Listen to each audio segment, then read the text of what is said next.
Good morning. First, I want to thank the House Democrats and their 2024 Issues Conference and our Chairman Pete Aguilar, as well as our House Democratic Caucus leadership for this convening and the opportunity to be here this morning. I'm Stephen Horsford. I represent Nevada's 4th Congressional District and serve as chair of the Congressional Black Caucus. I'm pleased to be joined today by my Tri-Caucus colleagues, Representative Judy Chu, chair of the Congressional Asian Pacific American Caucus, and Representative Nanette Barragan, chair of the Congressional Hispanic Caucus, to discuss our efforts to push back against the recent attacks on diversity, equity, and inclusion in the wake of the Supreme Court ruling on affirmative action last summer. Since that ruling, the conservative right has engaged in an all-out assault on diversity, equity, and inclusion initiatives in the corporate sector, in government, and beyond. Figures like Ed Blum, the architect of the affirmative action cases last summer, Stephen Miller and American First Legal, among others, are engaged in a false and misleading anti-DE&I campaign. Blum has taken his fight from the Supreme Court to organizations like the Fearless Fund, a Black women-owned venture capital firm that provides seed funding to small businesses owned by Black women and women of color. Blum's federal lawsuit against the Fearless Fund alleges that the firm engages in discrimination for providing capital to Black women-owned businesses, despite the fact that small businesses owned by Black women and women of color receive near negligible shares of all venture capital investments. Additionally, a federal judge in Tennessee struck down a provision in the Small Business Administration's 8A Business Development Program, which now threatens billions of dollars in government contracting for historically disadvantaged groups. And since the ruling, 13 Republican attorney generals, led by the Alabama Attorney General, sent a letter to corporate America threatening them. And Senator Tom Cotton of Arkansas issued letters to more than 50 corporate law firms claiming that diversity and equity initiatives promote discrimination, alleging that their clients' DE&I's programs may be in violation of federal civil rights laws. Now, following the tragic murder of George Floyd in the summer of 2020, corporations around the country pledged more than $20 billion towards racial equity and strengthening their internal diversity equity practices. The attacks that we are seeing on diversity, equity, and inclusion are happening in spite of the fact that the overwhelming majority of Americans believe that corporations who made these pledges in 2020 and before were doing the right thing. These attacks are happening in spite of the fact that the majority of Americans believe that diversity initiatives in the workplace are simply good for business.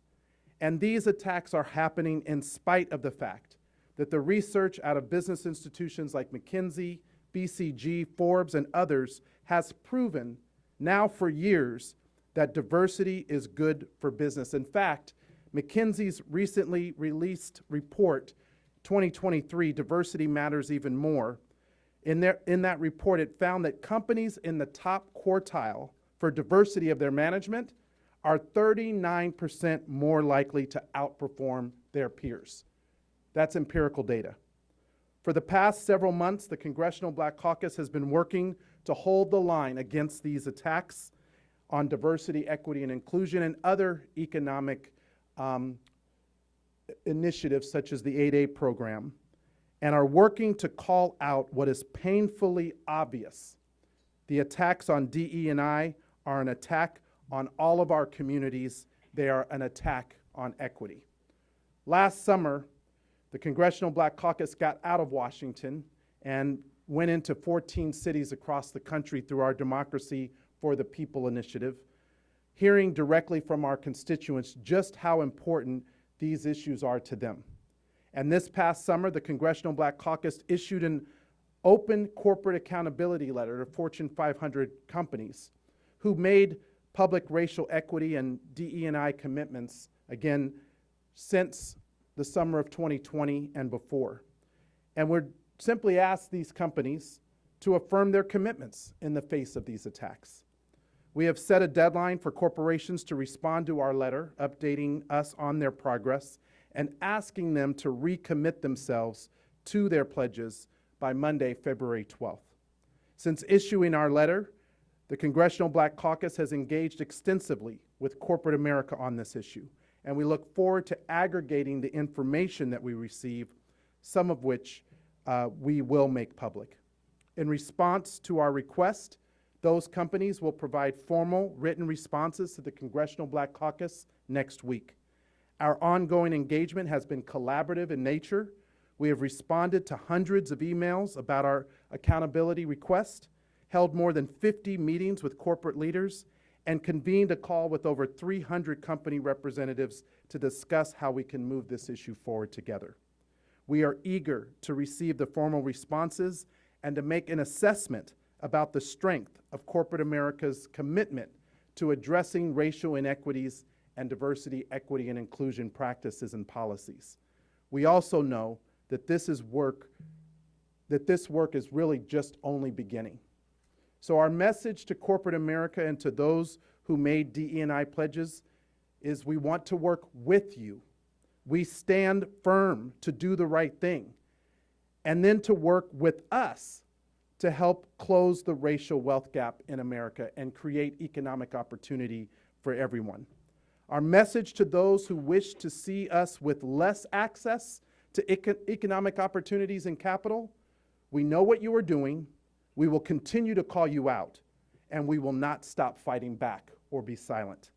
As the conscience of the Congress, the Congressional Black Caucus and our partners in the Congressional Tri-Caucus cannot and will not sit back and allow these conservative actors and their ideologies to win. We will not allow them to use their tactics of initiating lawsuits to intimidate or scare others as their anti-DE&I efforts take hold to be a detriment to the communities that we all represent. In the coming months, we look forward to keeping all of you apprised of our efforts. And again, I want to thank my colleagues for their leadership on this important issue and how it impacts their communities as well. I'll turn it over to Chairwoman Judy Chu.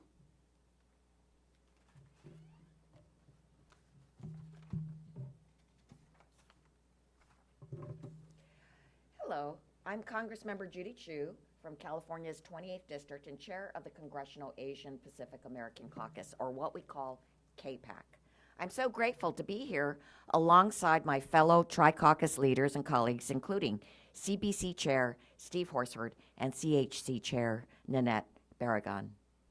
And I am here to announce CAPAC's letters, our letters to the Fortune 100, asking them to respond to our questions with regard to corporate diversity regarding AANHPIs, or Asian American, Native Hawaiians, and Pacific Islanders.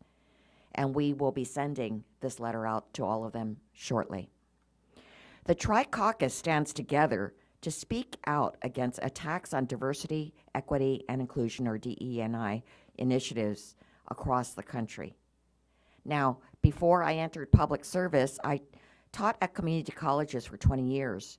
I know that not all students are afforded equal opportunity in our education systems. And I know that students learn best when they encounter diversity in the classroom. Holistic, race-conscious admissions policies allow all students, regardless of race or ethnicity, to be able to tell the full story of who they are and live in a thriving multiracial democracy. This principle holds true in all other sectors, from service academies to corporations. We know that being exposed to and being a part of a tremendous mosaic of experiences, perspectives, and backgrounds is beneficial to everyone. But we know that not all young people, especially people of color, are afforded equal opportunity in our education systems, nor in business, politics, arts, and beyond. That's why the Supreme Court ruling that gutted race-conscious admissions policies at universities last year was devastating for our communities. For AA and HPI communities, make no mistake, this ruling was a loss. Our students are not a monolith, and those who come from low-income, first-generation immigrant, refugee, or indigenous backgrounds who are already systematically denied equal opportunity in education are now encountering even more hurdles to acceptance. That's why we stood with our Tri-Caucus colleagues immediately after the decision to reaffirm our commitment to fighting for the right of every student to reach their full potential. And the relentless attacks on DE&I have not stopped there. Especially since the affirmative action ruling, we've seen countless attempts by House Republicans to gut DE&I programming and work wherever they can, including across federal agencies. These assaults on DE&I are rooted in the same fears that led to the Chinese Exclusion Act of 1882, the alien land laws stripping Chinese and Japanese immigrants of land ownership rights, and the murder of Vincent Chin by laid-off auto workers in 1982. In other words, the undermining of DE&I efforts relies on the erasure of the racist and xenophobic history our communities have faced in this country and the generational impacts it's left behind. And make no mistake, these attacks on programs to help foster diversity and equity in our society are not just misguided, they are direct assaults on communities of color, on women, on our LGBTQ communities, and much more. Despite representing 12% of the U.S. professional workforce, AANHPIs only comprise about 4% of directors of Fortune 1000 companies and are the least likely racial group to be promoted into management roles. That is why CAPAC's leadership members are sending letters to America's Fortune 100 companies to understand their corporate diversity efforts in relationship to AANHPI communities. This effort will build on a similar letter that CAPAC sent in 2016 requesting this information, which asks for their statistics on AAPIs on senior management roles, on their efforts in supporting the communities, on their subcontracting with AANHPI communities, and so forth.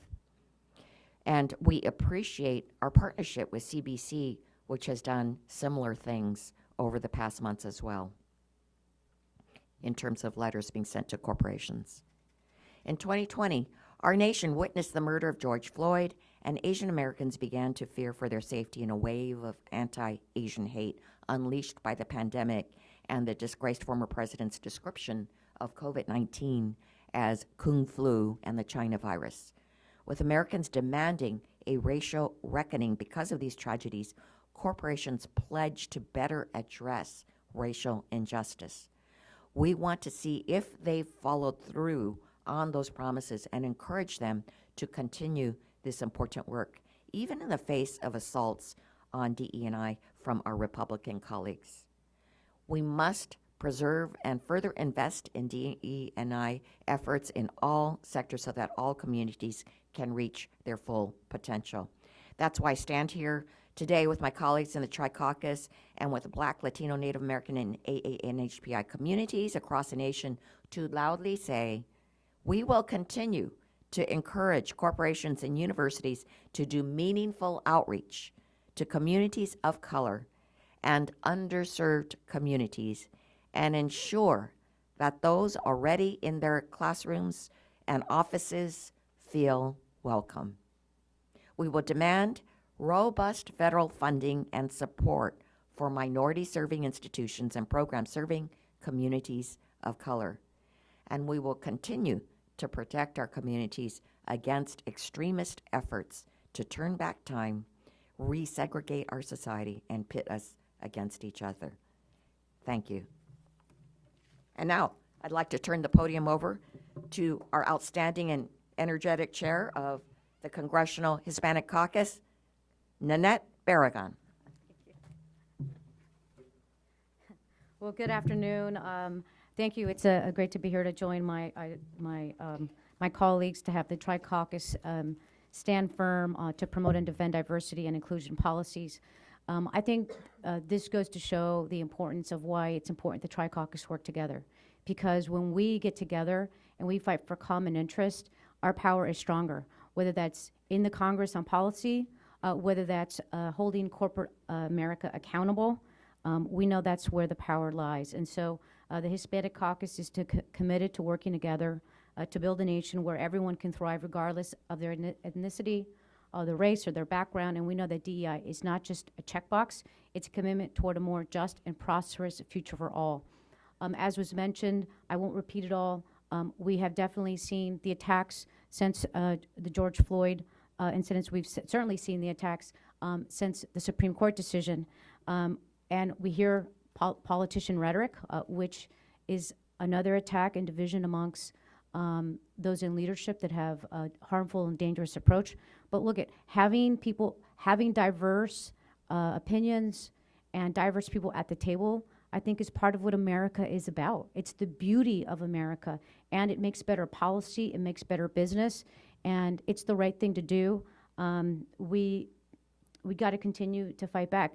I think about the vote that happened I think it was last year, where we had a vote in the Congress to eliminate the diversity and inclusion officer at the Pentagon, which happened to be one of our own, Gil Cisneros, right? It is, this attack is continuing at all levels, and we have to stand up to continue to fight against it, but also to hold corporate America accountable. The Hispanic Caucus issued a statement of support after the Black Caucus wrote its letter to corporate America, because this is a common shared interest. So we're going to continue to fight for the diversity and inclusion policies and making sure that they are defended, and then making sure that we don't lose sight of the value of why it's so important to have that diversity and inclusion.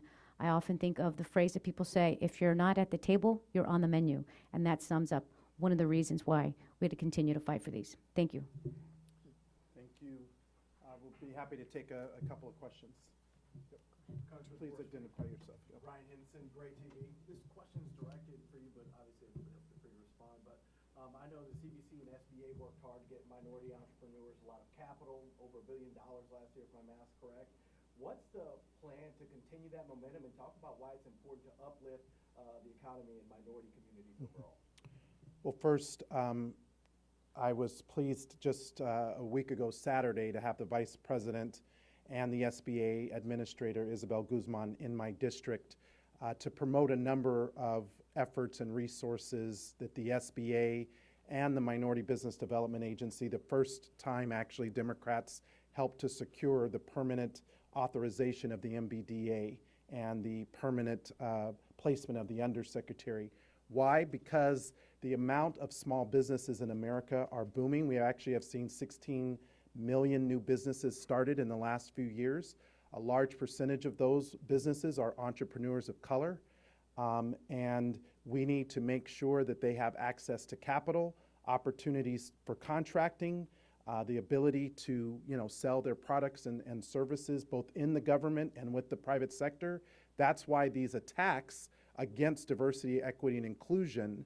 So those elements include the workforce, they include the C-suite, they include boards of directors, but they also include the businesses that we are helping to establish and to grow. And we just want to make sure that these attacks don't diminish the opportunity.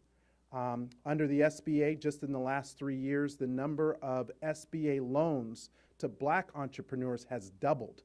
That is the commitment that the Biden-Harris administration has had in working with the Tri-Caucus and House Democrats broadly, but it's about putting the interest of people over politics and making sure that we have the opportunities to create business and entrepreneurship like any other communities.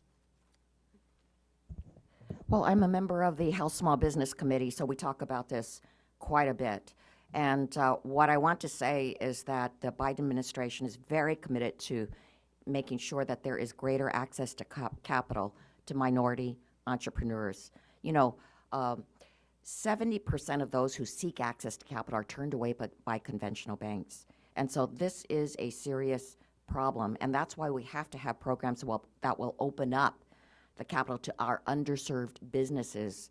And so that's why, for one thing, it was very important to make the Minority Business Development Agency permanent. This is one agency that focuses on ensuring that we get the capital to the businesses that have high potential and truly need it. But there are also other programs of the SBA that have tried to make sure that more of our underserved businesses get the capital that they need. The most popular program of the SBA is the 7A program because of the flexibility in how you utilize that.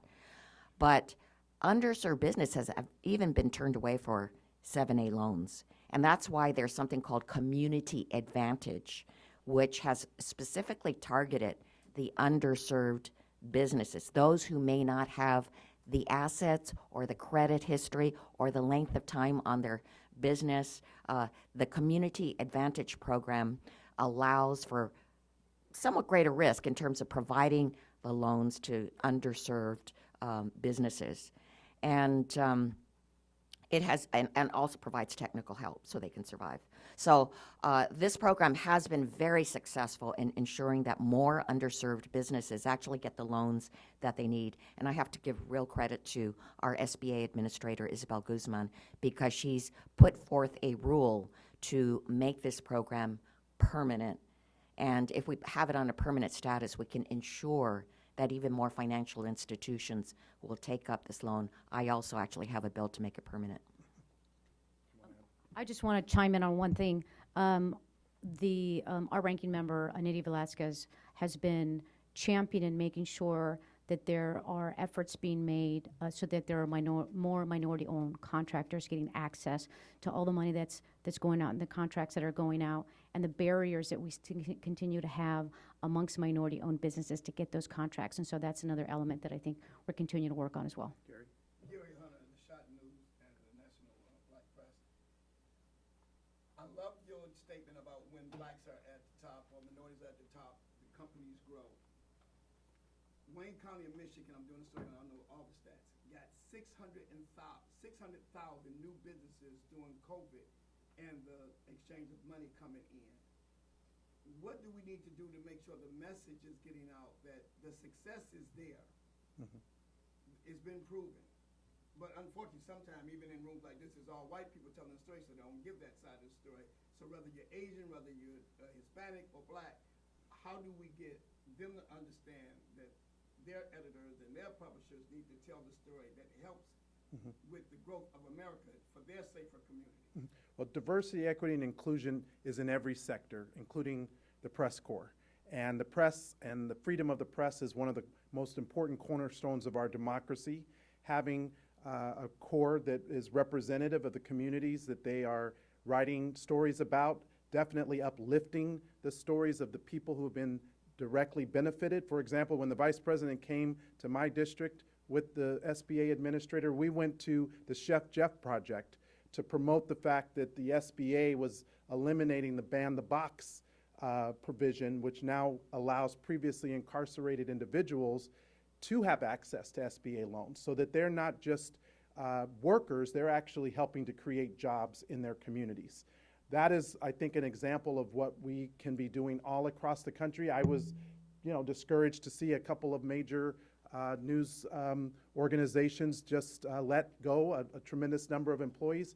I'm concerned about the impact of journalists of color, particularly from the National Association of Black Journalists and Hispanic Journalists, because those are places where individuals are able to tell those stories in an authentic and real way that connect to the community. So I'm hopeful that we'll hold everyone accountable in every sector, including journalism.